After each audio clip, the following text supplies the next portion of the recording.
Hey, what's up and hello? This is the Chris Nicole bringing you my views on life, love, and the world of entertainment through my eyes. Good evening, good afternoon, good morning, depending on what time you are watching this live. Hello, crew. Hope all is well. Make sure you hit the like button on the way in. Hit the like and hit the hype for your girl. And we are back. We are back with Unlocked, a jail experiment, season 2, and I am going to review episode 1. We are in Pinal County in Florence, Arizona. All right, so closer to the west. It is known for getting it on and cracking up in there. Okay, so much so that they actually show footage of that same jail and inmates actually jumping and poking a CO. Okay, so immediately we are getting a sense of how this is kind of like Oz on HBO when it comes to this Pinal County facility. All right, and so what we also know is that there's a lot of race politics. Now, last season, it was subtle the way that they talked about the race politics in that jail. But this season, based on episode 1, it's going to be all about race, okay? You're going to have the whites versus the blacks versus the vatos, the Mexicans, the Chicanos, okay?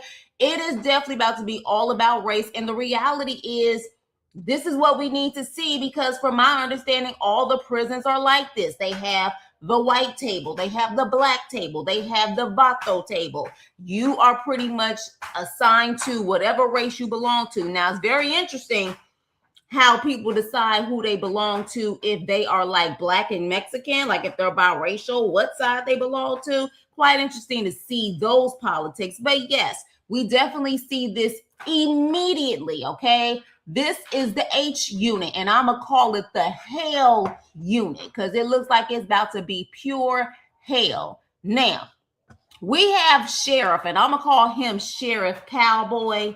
Self-explanatory. Yeah, Sheriff Cowboy, he's been with the DOC since 1996, and he's saying for the most part, nothing has really changed since 1996, and he feels like change needs to come and rapidly, okay? So he wants to bring the Unlocked Jail experiment to his facility, especially the H unit, all right?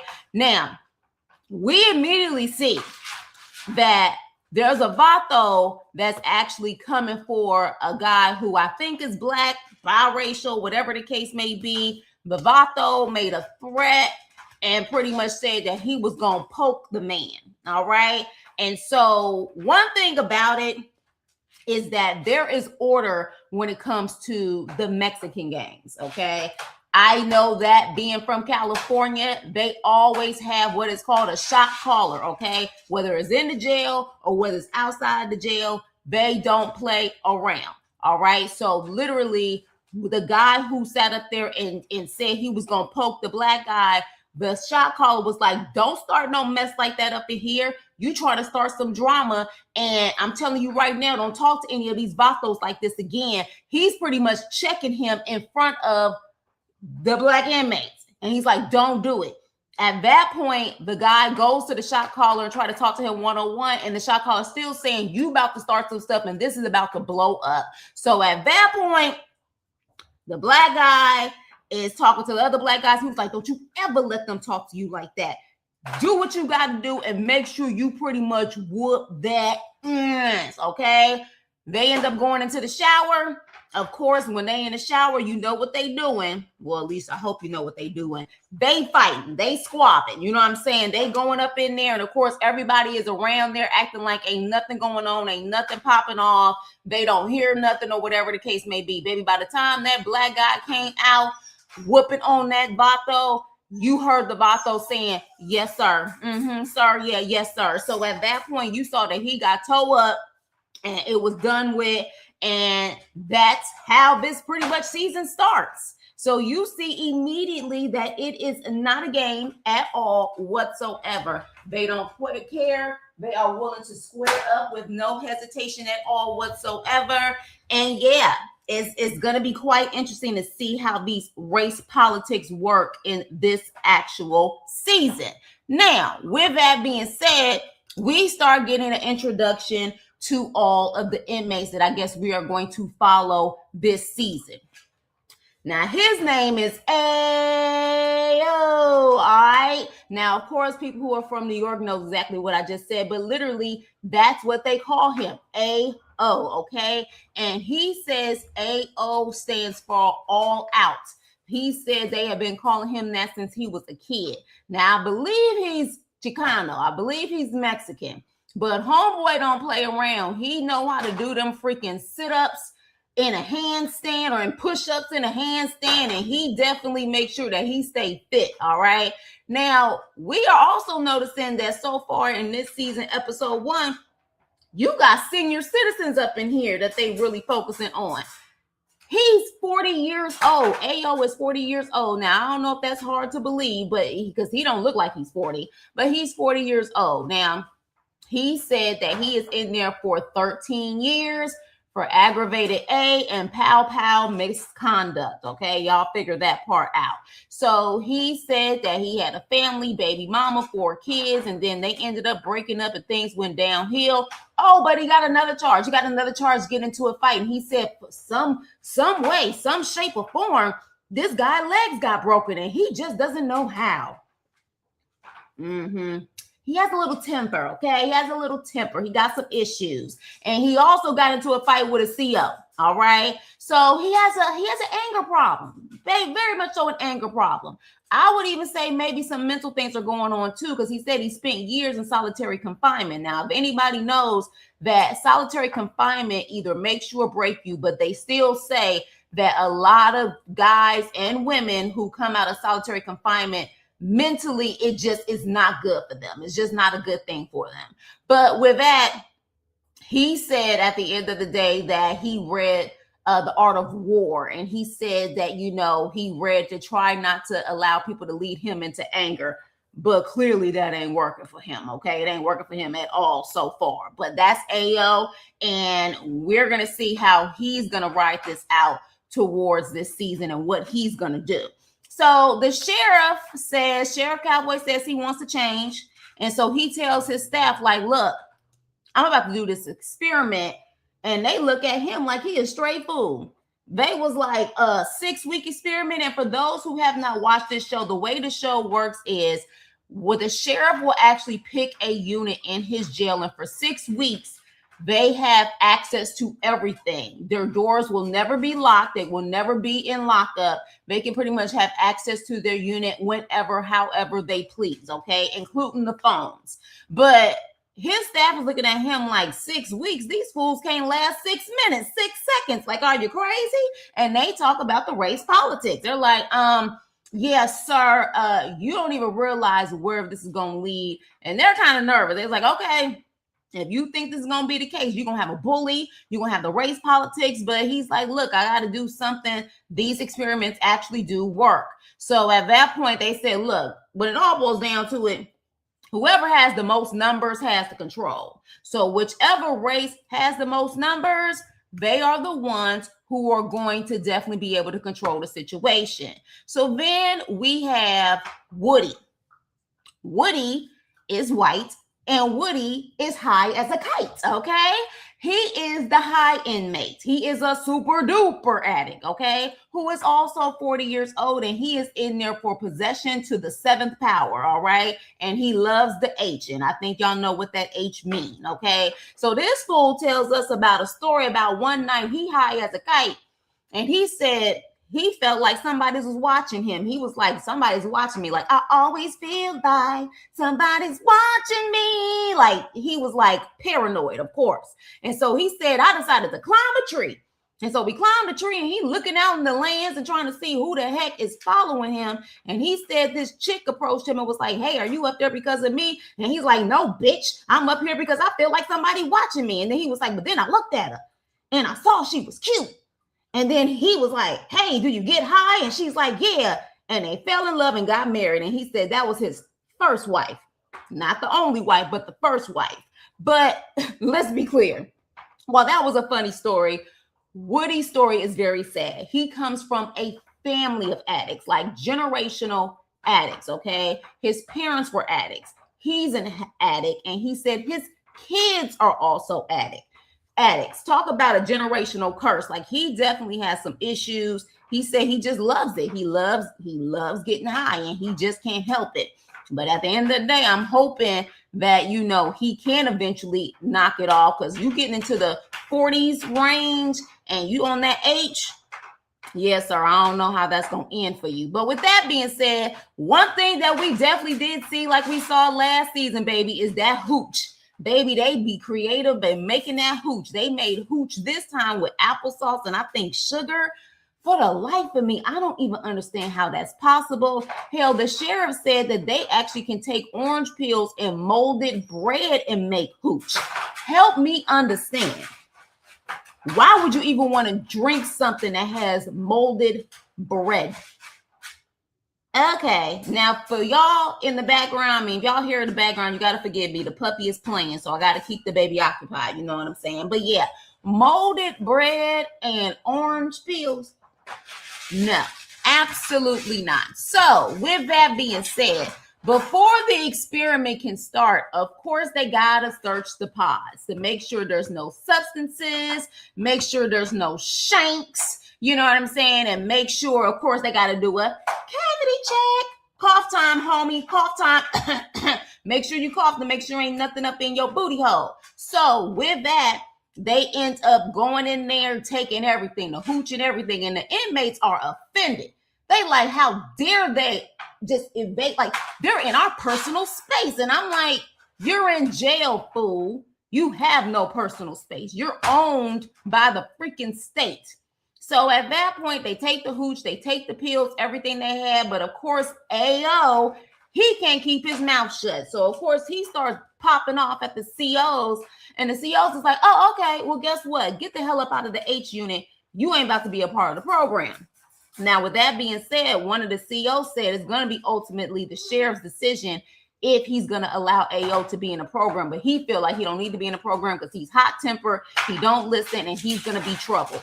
Something tells me the sheriff is definitely about to have that man in this freaking experiment. And I'm hoping he'll actually change. But look, AO said he is living in a space that is slowly destroying his compassion, honey. And yes, he said it just like that. He said, I'm living in a space that is slowly destroying my compassion. And I was like, really, sir? But then he starts to cry. He starts to cry and he starts talking about his children and how his heart breaks every single day when he wakes up in the morning. So he definitely needs to be able to speak to his kids. We also had one like that last season where he kind of just softens up once he was able to speak to his child. So hopefully AO can do that, and maybe that will allow him to calm down. So Sheriff Cowboy speaks to the H unit about this experiment, and of course they look like lions and sharks smelling blood, honey. They was like, oh, for real? Oh, okay, yeah, all right, yeah, we gonna do this. Thank you, sir. Yeah, thank you. We gonna do this. So what happens at this point? Well, the normal thing. You always got somebody who feel like they need to be in charge. They got to be the head honcho in that mofo, right?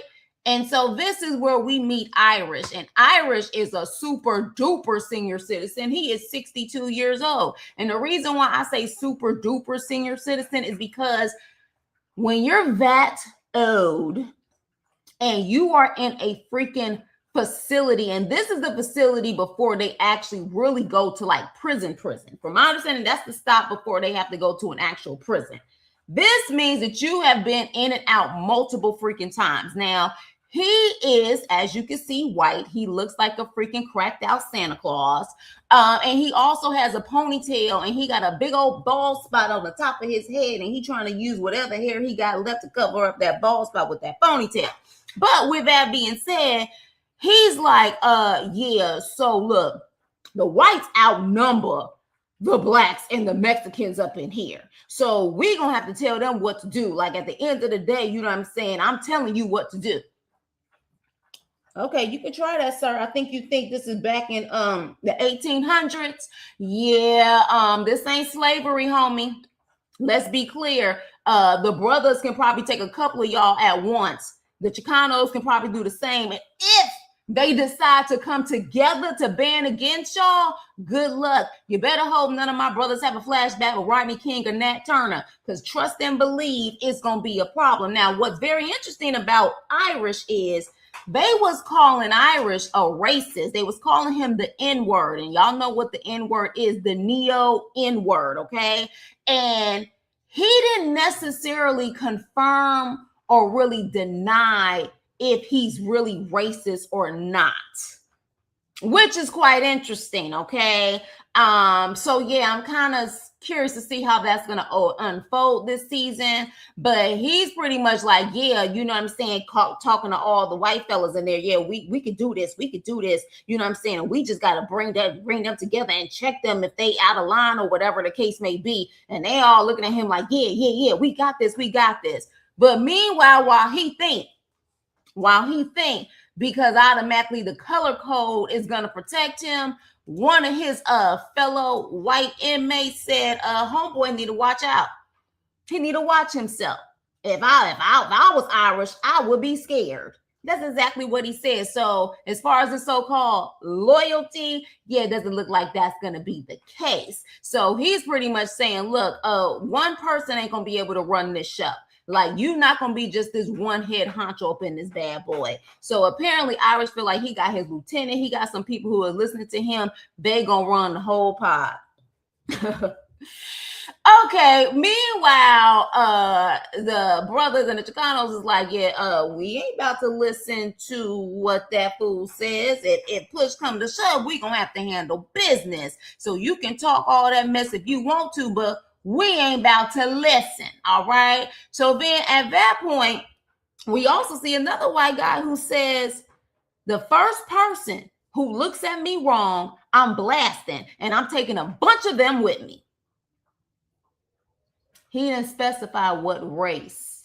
So I'm assuming that means any guy who approaches him, he's blasting and taking a bunch of them with him. And he looked like he ain't playing with a full deck. So I'm going to think he's very, very serious about this. Make sure y'all hit the like button and hit the hype button for your girl.